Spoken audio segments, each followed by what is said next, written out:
E hoje eu vou te contar um caso real de uma jovem de 21 anos que chegou no pronto atendimento após um abuso, que me deixou chocado com o nível de perversidade do agressor. E eu vou te mostrar como aconteceu e principalmente como você, mulher, pode evitar passar por algo parecido. E como uma pessoa que parece boa pode trazer um trauma que vai ficar para o resto da sua vida. Eu sou Kaique Ribeiro, médico clínico, e eu assumi o plantão, era mais ou menos umas 7h30 da manhã, e tinha uma paciente na sala de observação. E o médico que estava no plantão anterior tinha me passado que era uma jovem que tinha chegado por volta de umas 4 da manhã e a princípio tinha bebido muito. Ele fez um sorinho e que se ela tivesse melhorado, eu podia liberar ela. E quando eu fui falar com ela, ela estava um pouco sonolenta ainda, e eu perguntei o que tinha acontecido. Então ela disse que a amiga dela tinha conhecido um cara pelo aplicativo, esses aplicativos de relacionamento, Tinder, Inner Circle, Bumble, que essa amiga conhecia ele, tinha saído com ele uma vez, e então eles tinham marcado de fazer uma baguncinha no motel. Eu perguntei pra ela se eles tinham ido pra algum lugar antes, algum bar, algo do tipo, e ela falou que não, que eles tinham marcado diretamente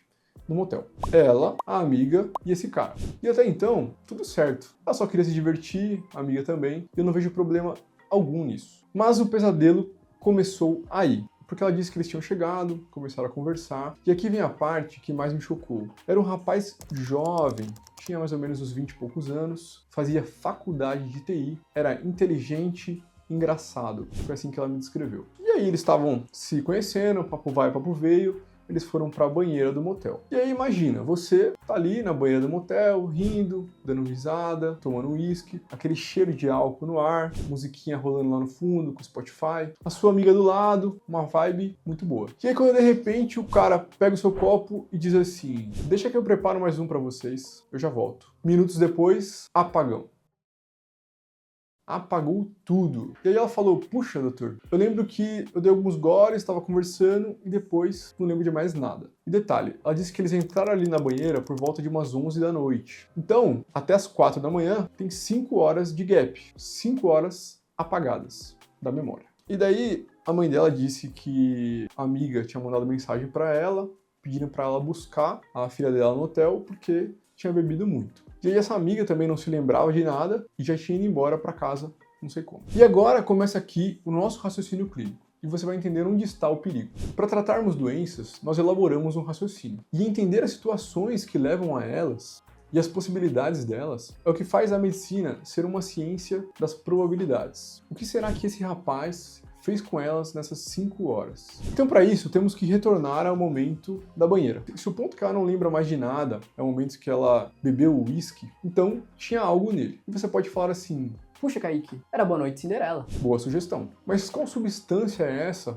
que é tão famosa e a gente sempre ouviu falar? As mais comuns são flunitrazepam, que é um remédio tarja preta, é um benzodiazepínico, que causa sonolência intensa, amnésia, então a pessoa não lembra de nada depois, diminuição das funções cognitivas, pode levar à perda do controle dos próprios movimentos ou ações, que é uma substância que é facilmente misturada nas bebidas, que não tem sabor e nem cheiro. O flunitrazepam é proibido em muitos países, inclusive no Brasil, justamente pelo seu uso indevido por abusadores. E é um remédio que é utilizado para insônia, para transtorno de ansiedade, mas que foi proibido. Um segundo muito comum é a ketamina. A ketamina é um anestésico dissociativo. A gente utiliza muito em procedimentos médicos, cirurgias. Eu uso muito para entubar pacientes graves. E ele é muito potente, que também tem um efeito parecido. E, menos comum, o clonazepam também é utilizado em doses mais altas. E existem outros também, mas esses são os mais comuns. Então tudo me leva a crer que ele usou algumas dessas drogas. E a pergunta que eu me fiz foi, esse cara já estava no motel com as 2 garotas, já estavam na banheira, por que ele sedaria elas? E talvez você nunca tenha pensado nisso, mas você percebe a maldade, a perversão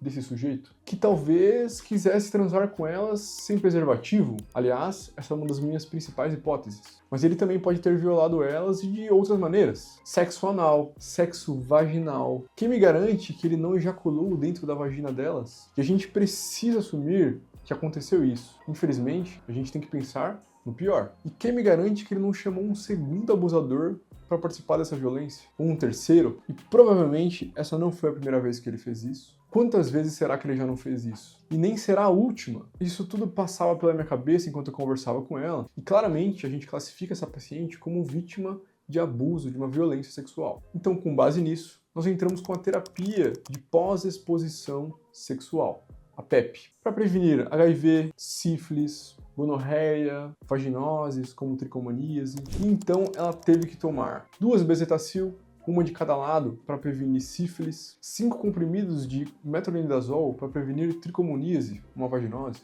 uma injeção de ceftriaxona, 2 comprimidos de azitromicina para prevenir gonorreia, clamídia, 2 comprimidos de levonorgestrel, a pílula do dia seguinte, para prevenir uma gestação indesejada, fazer os testes rápidos, sorologias para as doenças, ser acompanhada por meses pelo serviço social, psicóloga, repetir os exames daqui 3 meses, fazer BO na delegacia e, claro, o impacto psicológico e traumático que isso não causa em uma vítima de abuso sexual. Olha o impacto que ocorreu na vida dessa paciente por conta de um psicopata. Impacto sobre o seu corpo, sobre a sua mente, sobre a sua integridade. Isso altera a percepção de mundo que ela tem. Eu confesso a você que isso me causou uma revolta, raiva no dia, pela perversidade de um cara desse. Porque ele planejou isso, ele premeditou isso. Um criminoso. E eu não conseguia punir ele. E talvez ele nem seja punido por isso. Mas o que eu posso fazer é trazer esse caso clínico para você. Para que, primeiro, você fuja de situações parecidas. Tipo assim, pô, quer sair? Quer se divertir? Tranquilo. Tenta conhecer um pouco mais o cara. Quando você for sair, avisa para alguém que você conhece onde você vai, que horas você vai, manda sua localização em tempo real. Fala, olha, se eu sumir, alguma coisa do tipo, você sabe onde eu tô, vai atrás de mim. Eu até lembro que quando eu conheci minha namorada, a Raquel, eu conheci ela através de um aplicativo, era o Inner Circle. Ela me contou depois que quando ela foi encontrar comigo, a gente marcou de se encontrar num bar, ela mandou a localização em tempo real pro amigo dela e ainda falou assim pra ele, quando eu estiver lá, você passa ali na frente de carro só pra ver se tá tudo bem e eu vou deixar a localização com você. Se acontecer alguma coisa, você vai atrás de mim. Se você for sair com algum desconhecido, tente estar de alguma maneira, um pouco mais à frente do que essa pessoa. Tente pensar um passo à frente, porque pessoas assim, como esse cara, ele já pensou em tudo antes. E segundo, que Deus o livre, se você passar por uma situação de abuso sexual, procure uma UPA, um hospital ou um pronto atendimento imediatamente para poder fazer a profilaxia pós-exposição e se prevenir também contra uma gravidez indesejada. E no fim, eu conversei com essa paciente, ela seguiu todo o tratamento, mas com certeza fica uma cicatriz, uma marca para toda a vida. Esse vídeo pode evitar o abuso de alguém que você ama ou se importa muito. Jamais quer ver passando por isso. Então eu te peço, compartilhe ele, mande ele para alguma amiga sua, alguém que você se importa muito. Eu sou Kaique Ribeiro, médico clínico, e até a próxima.